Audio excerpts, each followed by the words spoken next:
Isso sim que é música. Mas você sabe que ela foi vaiada, né? Nossa, mas por quê? No episódio anterior, a palavra escrita era o foco.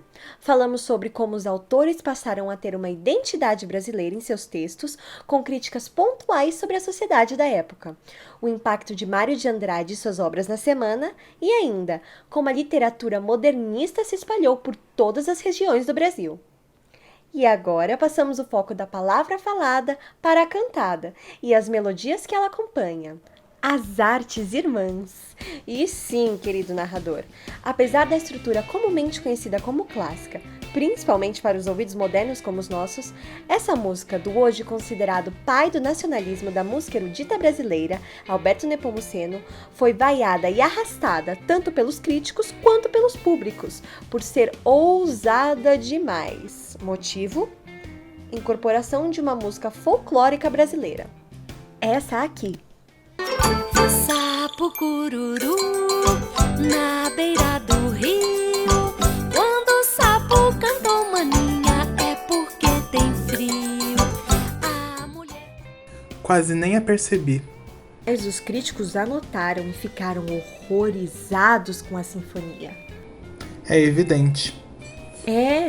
O início do período republicano brasileiro foi marcado por uma verdadeira obsessão pelo progresso e por uma modernização civilizatória, ou seja, tudo muito branco, europeu, masculino e elitizado. Isso sim era civilização para eles. E nessa época, do final do século XIX e muito ainda no século XX, também tentou-se erradicar qualquer rastro musical e cultural de religiões afro-brasileiras, indígenas e carnavalescas. Quando a gente pensa no nacional, o nacional é algo que é movimentado pela própria guerra, pela grande guerra que durante 14 a 18, como a gente estava falando. Eu acho que ser nacional era uma condição de reconhecimento das pessoas das suas próprias culturas. E nesse sentido, a gente tem um movimento muito semelhante em toda a América Latina, porque a América Latina é cheia de repúblicas jovens como o Brasil. Então você começa a ter uma nova forma, uma nova linguagem, uma nova representação do mundo, uma nova visão sobre a expressão do pensamento humano, né? Existe um registro da realidade que agora não passa mais pelo crivo dos olhos do artista, passa pelo crivo da máquina. Exato! Felizmente, para o desprazer deles, a modernização dos anos 20 remodelou essa percepção negativa das comunidades marginalizadas e deu aos artistas um novo anseio pela libertação do jogo cultural europeu. Agora, os artistas pensavam em incorporar novos ritmos, melodias e fragmentos melódicos populares. Primeiro, como fez o compositor Alberto Nepomuceno, que incorporou o folclore em suas melodias e temáticas, mas o que realmente diferenciou esses compositores foi o uso de instrumentos não convencionais, como o reco-reco, a cuíca e o carachá. Escuta essa outra melodia de Nepomuceno. Era como se alguém tivesse colocado uma batida de funk em uma sala sinfônica cheia de pessoas com asco de qualquer coisa remotamente brasileira ou pobre. Realmente escandaloso. A música acompanha, né, os momentos estéticos, né? Então, por exemplo, a música modernista, pensando no Brasil, focando na música brasileira, mas essa música modernista, ela vem justamente quebrar esse padrão do que se estabeleceu com muita força no século XIX com a estética do romantismo, né? A música clássica, ela desenvolveu e ela se expandiu e ela cresceu não só como um movimento estético, mas também como o desenvolvimento da estrutura musical mesmo. Que isso chegou num limite de quebra, de ruptura mesmo. E foi uma ruptura mesmo. Pode continuar, Cecília? O século XX ele veio quebrando uma coisa muito estrutural que a gente vinha construindo no nosso ouvido desde o século, né, 14, 15, 16, a gente veio construindo uma hierarquia modal, tonal para o nosso ouvido, e o século XX quebra isso de repente. Isso é muito violento na sonoridade. E no Brasil isso não foi diferente. Essa estrutura tonal que a gente vê, né, de uma forma muito organizada, simétrica no século XVIII, né, com os grandes compositores do classicismo, né, Mozart, Haydn, Beethoven, né, de uma escola austríaca, alemã. Você vê isso muito forte. Em resposta ao duro e restrito classicismo, surgiu o romantismo. Agora, as artes procuravam o inconsciente, as emoções, o irracional. E isso está presente na sonoridade muito mais intensa e desequilibrada, com camadas mais profundas e densas, com sons estranhos. E isso foi se expandindo a ponto que chegou mesmo no impressionismo. O impressionismo francês foi o mais conhecido, mais apreciado, né? E que influenciou muito a música brasileira. Ele realmente começa a fazer esse paralelo com as artes visuais. Então, os compositores começam a buscar essa mesma luminosidade, essas mesmas matizes de cores que você vê nas peças, né, nas telas. Você começa a buscar isso no som. Como que seria uma sonoridade com essa cor, com essa luminosidade? Então, você começa a fazer uma sinestesia mesmo do som. Eu posso da obra de arte total, de trazer, né, uma confluência. Inclusive, existe uma diferença entre essa música dramática e essa super obra de arte proposta do Wagner, o que depois no expressionismo do Brecht vai se enxugar. Então você tem essa passagem, essa leitura, a convivência, inclusive, a urgir uma necessidade de renovação dentro do. Com a evolução musical drástica das últimas décadas, se cresceu um desejo entre os compositores e musicistas jovens de alcançar uma identificação imediata e emocionalmente carregada com a música brasileira.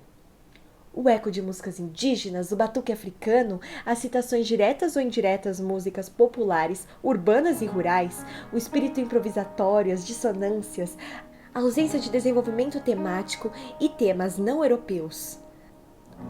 Tudo era como uma terra de ninguém, em que os músicos corriam para habitar e experimentar e então, o desafio dos artistas era grande. Era preciso uma nacionalização da estética do país, incorporando outros povos não brancos, ao mesmo tempo tentando se emancipar da influência europeia. E ainda era necessário levar essa contribuição singular do Brasil, um patrimônio espiritual da humanidade. Isso mesmo! Tá escutando atento, hein? Estou. Obrigado. Fale mais sobre o Vila Lobos. Ia começar agorinha, na verdade. Vejamos. Aqui. E a semana foi o evento que inaugurou simbolicamente o modernismo e essa mudança musical drástica e algumas conclusões sobre a estética brasileira. Um marco na historiografia da música e principalmente na carreira do compositor Heitor Villa-Lobos. Um jovem compositor sedento por um impacto e uma marca musical tipicamente brasileira. Compra os livros, assina revistas e se dedica a se fortalecer, a amadurecer em alguns campos de importância para o pensamento sobre a música. A estética, a história e a filosofia da arte e, sobretudo, as matérias teóricas que ajudam as pessoas a perceberem a constituição da obra de arte, né? Então, ele lê bastante e, com isso, ele acaba se tornando um bom interlocutor para discutir as questões da música. Por isso, ele se acaba também se tornando uma pessoa muito influente, à medida que ele se torna uma pessoa com conhecimento muito bem equilibrado, né, sobre o conhecimento sobre a música, e também uma pessoa que é muito estimuladora, quer dizer, ele consegue desafiar as pessoas a discutirem suas próprias criações, né? As modinhas se tocava com pandeiro, com viola caipira e pessoas cantando na rua, né? E isso foi importado para salas de concerto das casas mais nobres e as pessoas pegaram essas canções e começaram a tocar no piano. Então, o piano era um instrumento clássico e o violão era um instrumento popular. E o Villa-Lobos explorou muito o violão na canção erudita. Por quê? Porque é um instrumento que está aí no Brasil inteiro, né? Compondo o fazer musical bem popular mesmo, né? Você tem o choro, você tem o samba. Villa-Lobos nasceu em 5 de março de 1887, no Rio de Janeiro. Seu pai, Raul Villa-Lobos, era diretor da Biblioteca do Senado e músico amador, e sua mãe, Noêmia Monteiro, era dona de casa. Ambos foram grandes incentivadores dos estudos do filho, e logo aos 6 anos ele compôs a primeira peça no violão. Villa-Lobos não demorou muito para se evoluir na música. Ele estava acompanhando essa conversa que estamos falando, a transformação do ensino do músico. Além do mais, ele tinha um pensamento e um perfil de grande independência. E ele não seguia um caminho que se propunha para todos aqueles que queriam ser músicos. E ainda, outro grande nome que deixou um impacto muito forte na música brasileira foi o escritor Mário de Andrade, que na mesma época de Villa-Lobos traçava seu trajeto para conhecer a música em São Paulo. Ele sim fez a ponte entre a música, a literatura e a poesia, verdadeiras artes irmãs. Com certeza! Mário não era um compositor, mas era um homem muito interessado em encontrar composições e obras que fossem criadas por nós, brasileiros. Ele tinha uma curiosidade muito grande em como os nossos artistas criaram uma estética própria. E ele ainda queria entender o funcionamento da língua portuguesa e a linha fina entre a música e a poesia. E logo, ele se formou um teórico da música muito original e profissional. Ele era um autodidata, corria atrás de se aperfeiçoar e vai se tornando um dos teóricos da música mais importantes que o Brasil já viu. Mário de Andrade, que deu uma grande contribuição, ele era um professor ali de origem bastante humilde, e ele seria uma peça muito importante depois das suas viagens etnográficas ao Nordeste e à Amazônia, então, que eu rever livros, um material de pesquisa importantíssimo. Só imagino esses dois grandes em uma sala só. Não precisa imaginar. Durante a semana, esses dois grandes nomes se juntaram para criar uma noite de escândalos musicais. Bom, logo durante a semana de 22, aquilo era assim, por uns visto como coisa de grafino e por outros como algo de um bando de jovens meio malucos que estavam ali a fim de fazer o algazarra e de escandalizar. Porque se a gente pensa bem, né, um público acostumado com os acordes de Chopin, que eram regiamente ali interpretados por Guiomar Novaes, depois os acordes ali de Villa-Lobos, que traziam já uma contribuição da cultura popular, e além de tudo, para piorar as coisas, ele entrou no palco de chinelos, porque ele estava com a crise de gotas. A sala do teatro era o ambiente onde as pessoas se sentavam, né, para assistir os espetáculos que vinham da fala, né, e dos instrumentos musicais, né. Teve também algum tipo de discurso e de palestra na escadaria do teatro. Mas o espaço mais aproveitado para se fazer, na verdade não o mais aproveitado, mas a música ficou ocupando sempre a plateia, né, do teatro, na medida em que todas as noites, né, nas 3 noites, teve concertos. Vila Lobos tocou exatamente na semana, no dia 13, a segunda sonata,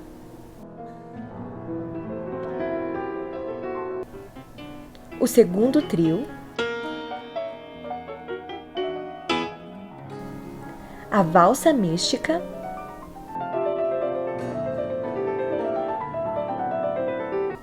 o rondante,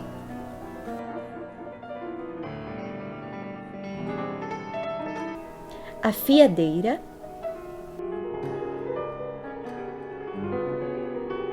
e danças africanas.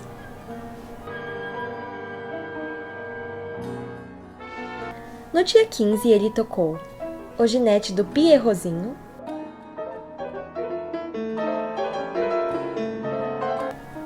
Festim Pagão, Solidão,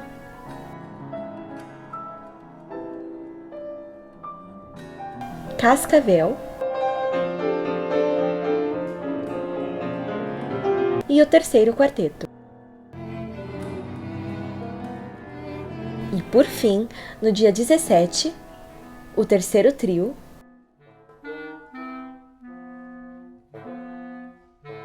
Historietas, segunda sonata,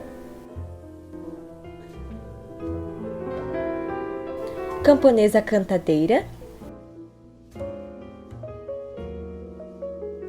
e Num Berço Encantado.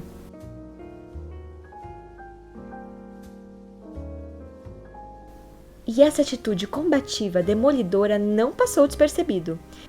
Mas, mesmo assim, para os paradigmas da época, a semana parecia musicalmente atrasada em relação às ocorrências simultâneas nos círculos modernistas de Paris e Viena, que já faziam ruptura com o sistema tonal, estavam dando lugar à politonalidade e ao dodecafonismo.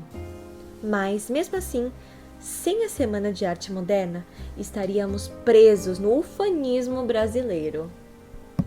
Era ainda um contexto musical que olhava muito para a Europa. Na verdade, nós ainda, na música clássica, nós ainda olhamos muito para a Europa. A gente precisa de uma segunda Semana de Arte Moderna no Brasil. A Semana de Arte Moderna, ela veio com esse burburinho do pensamento. O que é o Brasil? O que é a música erudita brasileira? O que nós temos aqui? O que nós vamos fazer com isso? Porque a gente é um país múltiplo, povos miscigenados, então essa semana veio mesmo de uma forma bastante, provocativa mesmo, fazer a elite cultural do país olhar para o país. E o seu legado está presente ainda hoje. Quantas vezes as músicas de Vila Lobos e da Semana já foram usadas como melodias principais representantes do Brasil? Por exemplo, as orações no rádio com as baquianas, ou o trenzinho caipira em novelas e shows sobre cultura brasileira. E que melodia! Não é mesmo? E confira no próximo episódio. Qual foi o real impacto da Semana de 22? Será que o modernismo ainda se encontra nas artes e na cultura brasileira? O objetivo desse grupo de jovens destemidos e intelectuais foi atingido?